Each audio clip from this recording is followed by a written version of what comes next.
Oh, yes. Alright. Ay. Oy, kumusta mga kabuknoy? Ngayong araw, meron na tayong panibagong isi-share ngayon sa ating mga kabuknoy na gaya ng mga panibagong mga pangyayari, bagong kaganapan para sa ating mga kabuknoy dyan. Na alam nyo ba na ang RA 11917, ang bagong itinalang batas, ay may bago ng pulisiya?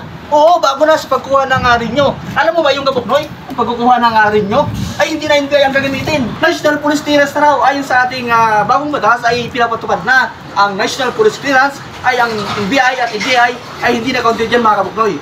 Alam niyo ba yun? Dapat alam niyo yan. Ngayon nalalaman niyo lang dahil sa akin. Ngayon sasabihin sa inyo at tuturuan ko rin kayo kung paano mag-rehistro through online ng National Police Clearance. Yeah, let's see na. Alright mga bok, andito na tayo sa ating on how to apply National Police Clearance. Sa inyong mga computer or cellphone ay enter nyo lamang ang website ng National Police Clearance. Ayan na, makikita nyo ang step by step doon kung paano nyo umpisahan ang pag-registered. Para lang ang itong sa NBI na website kung kayo, ayan ang kanilang step by step hanggang step 4. Online registration, setting, payment, photo and fingerprint capture. Ayan, kung nakikita nyo yan, ay sundan nyo lamang. At makikita nyo ang kanilang registered button. Pag napunta na kayo sa kanilang website, ay pinutin nyo lamang yan, ang registered na yan. At may dadalhin nila kayo sa inyong website para makapag-registro. Ihanda nyo lamang ang inyong valid email address at fill upan ang kanilang mga hininging detalye upang kayo makapag-registered. Ayan, kung saan napindot nyo na, ay ayan na. Magpipil up kayo ng inyong email address at yung preferred password. Ipipill up nyo dyan ang inyong full name with middle name, gender, at saka nyo isasubmit ang inyong application. Tuloy-tuloy lang yan. Panoorin nyo lang ang ating video tutorial on how to apply police clearance. Yan, makikita nyo agreement, isi-check nyo lang yan lahat. Privacy, policy, check nyo lang lahat. At next nyo lang lahat yan. Check, next.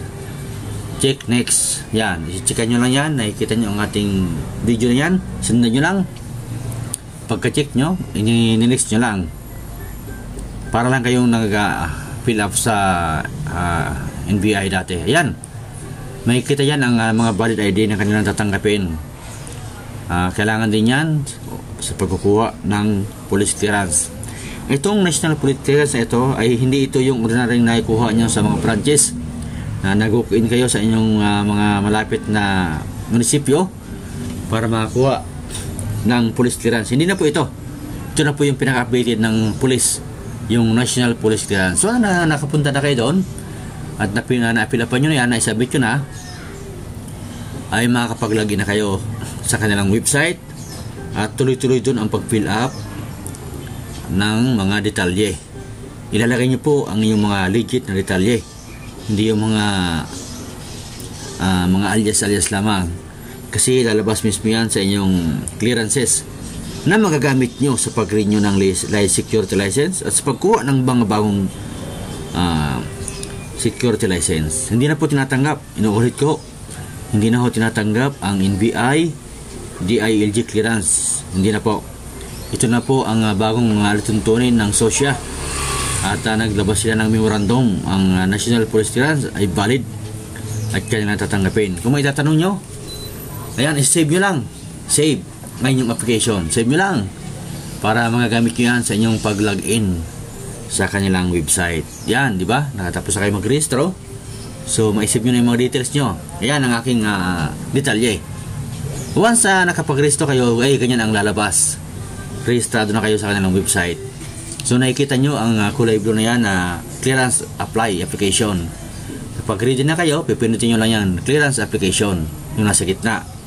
So, nakikita nyo. At kung may mga gusto naman kayong edit sa inyong profile at may mga mali-mali, ay i-edit nyo lang yan. So since tama naman yan, ay pwede nyo nang i-click ang apply clearance. Yan, dadali nila kayo sa kanilang website at tuloy-tuloy ang inyong pag-fill up doon. Pipilapan nyo. Ayan, pwede nyo i-edit. Ayan, nakikita nyo lahat ng informasyon na hiningi, lahat ng mga box yan ay pipilapan nyo ng malinaw na detalye at hindi mali-mali. lagay nyo ng inyong mga detalye. Gaya lamang ito sa pag-register ng NBI online. At walang kahirap-hirap mga kabuknoy. At pipili kayo ng branch kung saan kayo magkukuha or pipikapin. Ang pagbabayad ho nito ay online na rin through GCash at lahat ng mga channel branch payment. Alam mo naman lahat ngayon ay online na ang pagbabayad at napakadali na, lalo kung may GCash kayo. Napakabilis na magbayad ngayon. Kung saan nabayaran nyo na, ay pwede nyo nang puntahan sa branch yung napili na kung saan kayo magpapakaptured at kung saan nyo pipikapin ang iyong National Police Clearance, mga kabuknoy. Ayan, choose, pipili ka ng lugar kung saan mo gusto, kung saan ka malapit, at marami namang pagpipilian ng mga branches na mga available at kung kailan at kung saan mo gustong puntahan ang iyong National Police Clearance. Tuloy-tuloy mo lamang panoorin upang masundan mo ang ating ginagawa. So itong step na ito ay ito yung nakapag-register ka na, ano? Kumbaga nag-apply ka na for clearance at pinipilapan mo ang iyong mga detalye dyan. Once na matapos mo na yan, sundan mo lang ang video na ito, ay hindi ka na maliligaw, no? So dahil lang siguro ng paglipat ng mga requirements ay maaaring isa rin sa mga usapin ang pondo ng PNP ay madagdagan. Ang pinaka naman talaga siyempre sila yung nagpo-proseso ng mga security license, ay ang ginagamit na clearances ay NBI. So yung pondo, so napupunta talaga sa NBI. So malamang isa ito sa mga dahilan upang yung pondo ng PNP ay madagdagan din naman para sa mga kanilang modernization, mga gamit at kung ano-ano pa mga bagay na dapat nilang kailangan. Kaya naisipan nilang ito ang gawin, ang National Police Clearance.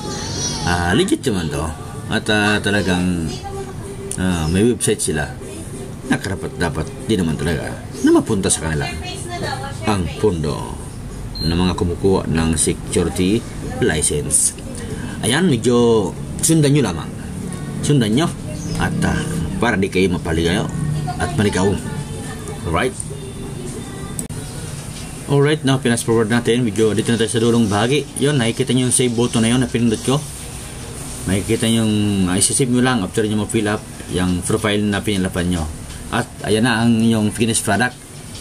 Pwede nyo nang i-apply anytime at pipili ka ng lugar ng branches, mga kabuknoy. So dito na nga nagtatapos ang ating muting tutorial. So sana nakapulot kayo ng kunting kalaman sa pag-renew ng mga lisensya at mga panibagong pagkuha na hindi na DI at NBI ang kapangunahing sangkap or pangunahing requirement sa pagkukuha. Subalit National Police Clearance na. Alam mo na ba yun? Hindi na NBI ang gagamitin. NBI at DI. Hindi na konti daw. Kabuknoy?